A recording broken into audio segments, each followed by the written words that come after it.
Hey there, I'm John, And I'm Josh. and we are talking about the 2024 college football season. We're up to week 4, just passed us by. Yep. And we're going to talk about what happened in week 4, and a lot happened in week 4. Yes, it did. Let's start off with one of the big ones. We were talking about Tennessee and Oklahoma. Is Tennessee as powerful as they've been looking over the past games? It was not an absolute beatdown. It was only a 10-point game, 25-15, but they did win it. And I would say this. My thought, when I look at this game, is that Tennessee is sort of clicking on all cylinders, Defensively and offensively. Yes. I agree with that. Yeah, Yep. they're just taking care of business. Oklahoma, obviously, they were able to get some points on them, but not a lot. Yeah. And Tennessee was able to do the job on offense. It just looks like, I would say in years past, Tennessee depended on getting high offense because they knew their defense wasn't going to do the job. They seem more balanced. I 100% agree. I mean, honestly, the defense in this game was more impressive than the offense for Tennessee. And I think another takeaway is Oklahoma at least competed. To be clear, I don't think Tennessee was ever nervous about losing this game. Even throughout the whole game, it just kind of felt like they were in control. Yeah. Like Oklahoma did play well and competed. I'm curious to see. For me, I'm curious to see what they do against the rest of the SEC. So. Yeah, I bet they win next week. Yeah, Tennessee's still a great team. Yes, absolutely. And then you had Illinois. Was it Nebraska? And boy, I tell you, this was wild. Yeah, right. I mean, I honestly thought Nebraska was going to win this. I had them as the better team in my mind. Yeah. So this, by the way, worst overtime performance I have ever witnessed. Oh my goodness. Yeah. Nebraska, shame on you. Yes. It was so bad. Yeah. The only positive for Nebraska is it's a freshman quarterback, and you could tell it was a freshman quarterback. This is the first time. He made freshman decisions. Oh my goodness. Yes. Yeah, just throw the ball. Like, my goodness. Anything besides getting sacked that many times. Yeah. Good for Illinois. Yeah, they did a great job. In their overtime run, 2 plays they were in the end zone, and so it put it on Nebraska. And 3 plays later, they were at the 50-yard line. Yeah, it's also the fact that we're even talking about these two teams is probably a plus to them. That is true. We'll see what they do in Big Ten play. Yeah.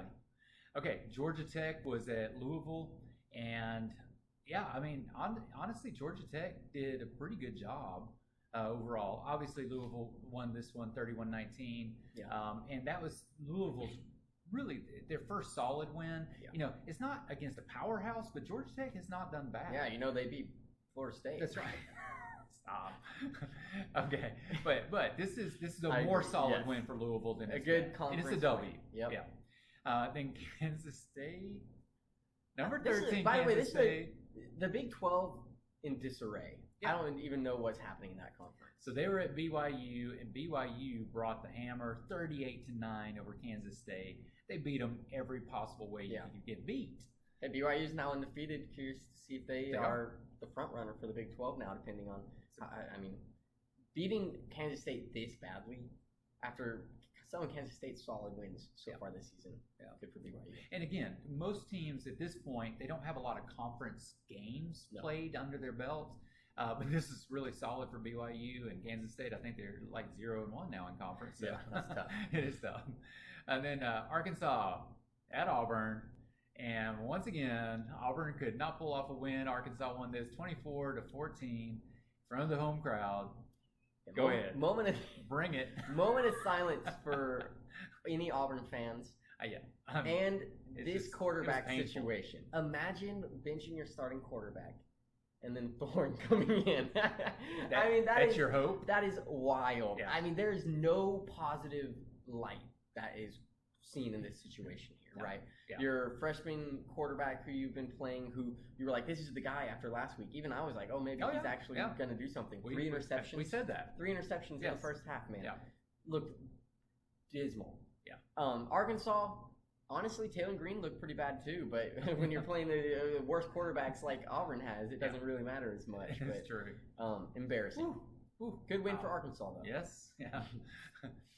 North Carolina State was at number 21 Clemson, and they should have stayed home. They shouldn't have gone to Clemson. So Clemson, I mean, what are the takeaways here, right? Yeah, you get 59-35. You get destroyed by Georgia, and then they're picking it up. They right are. now. They are picking So it up. they're probably, in my mind, the ACC front runners. Yeah. I mean, Louisville, I guess, is up there, but Yeah. Clemson. I mean, goodness, none of them seem like top. Definitely 15 not teams, North Carolina. but, yeah. Yeah. Yeah. Yeah. So, man, good win for Clemson. It is a good win. A group of 5 focus. Yeah. The first one, obviously, the late game, Portland State was at Boise. You said it started off. It was too late for me. Yeah. You said that I expected that Boise would win. They did, 56-14. You said they sort of started off a little slow. I was a little upset at first, but then they did exactly what they needed to do. Yeah. I mean, Genty barely got any playing time, which is kind of a shame because, you know, I'm all about him winning the Heisman this year. But, hey, I mean, he was still averaging like 15 yards a carry, 130 yards, which just for him this season's not great. For any other running back in the country, 130 yards is kind of a successful day. That is true. Yeah. But, yeah. Not much to say. Boise looked great. 2 blocked field goals. I mean, can't complain. No, absolutely not. And then you had Buffalo was at Northern Illinois. So you had Northern Illinois. They had made it into the top 25. They go into overtime, and Buffalo pulls off the win 23-20. This was really Northern Illinois' season to lose. Yeah. Because Notre Dame looks good. Yeah. Right? Yeah. They somehow lose Northern Illinois in the weirdest game ever. Yep. So low scoring. Yeah. Blow out Purdue. Just looked like a good top 25 team. And then you're going to lose to Buffalo. Buffalo. Man. Yeah. That's crazy.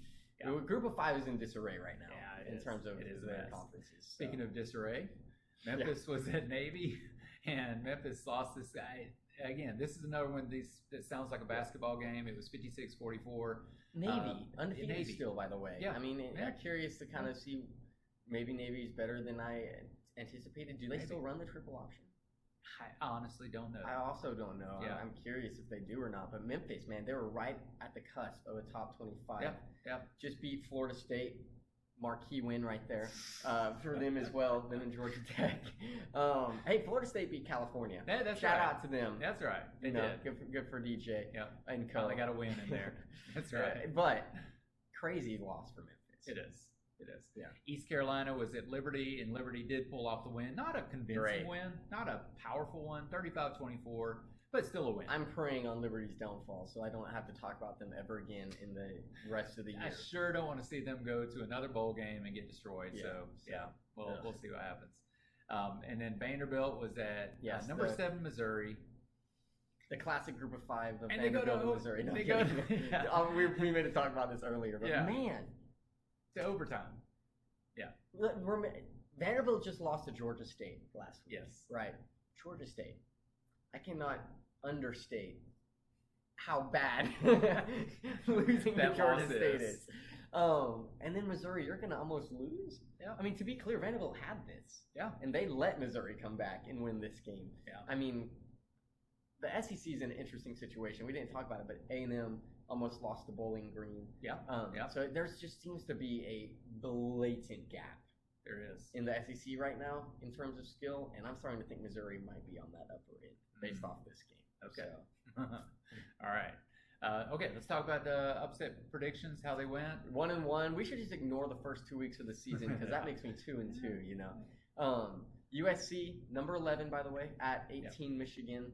And everybody was saying USC had this because Michigan looked poor against Texas earlier in the year. That's Texas. I mean, you're going against arguably the number 1 a lot of people team in the country, right? Poor against Texas. So, and I'm just saying USC ain't no Texas, and no, they showed. they're not. They're not. Michigan had 1 play in their playbook the entire game. Well, 2 plays. Run it up the middle. Run it with the quarterback.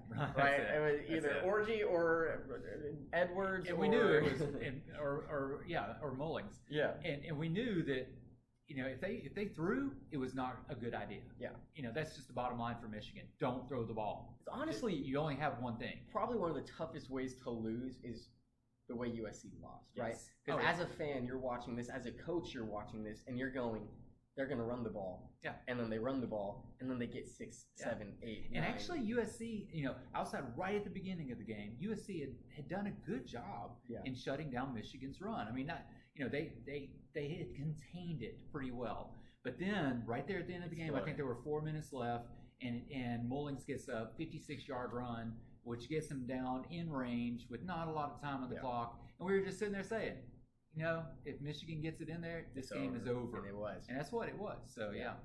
I don't know necessarily if I think. Well, first off, conference game, kind of weird. I didn't remember if it was conference when we talked about it last week. So, yeah. Huge Big Ten game for Michigan. I mean, that makes them 1-0 in conference. USC 0-1, so that'll be important later on in the season. Important. But man, if Michigan cannot learn how to throw the ball, I mean, they're not beating Ohio State. They're not going to learn how to throw the ball. Yeah. I just think they're in trouble for teams that can stop them. Yeah, that's true. And then your next one? Yeah. Utah at Oklahoma. Honestly, or Oklahoma State, I should say. Yeah. Honestly, score does make it seem a little closer because Oklahoma State did have to go for a onside kick at the end there to even try to be in it. Utah I just felt like they were in control the whole time. I did too. My biggest takeaway from this game is the hype of Ollie Gordon. Throw it out the window, man.